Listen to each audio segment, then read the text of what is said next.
Okay, so we're just going to finish it off now. I've got some just white buttercream. I'm going to take a little bit of royal blue, and we're just going to do a little bit of sky around it.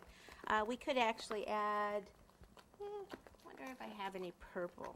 I'd like to maybe get some purple in there. I've got some airbrush purple, which will work.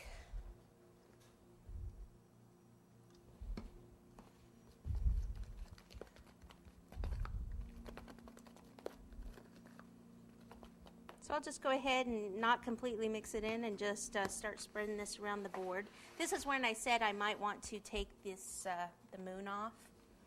It'll be easier to pop it back on.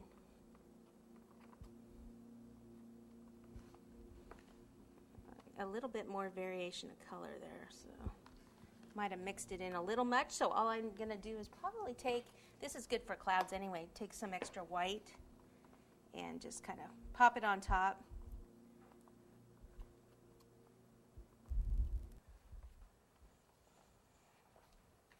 Okay, so it's kind of like I want to go ahead and put just a little bit more blue in here, and I'll probably just add it, just some darker spots, and down here.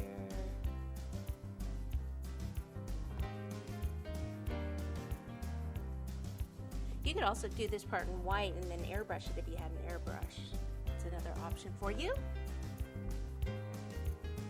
A little bit over here, and we are almost there.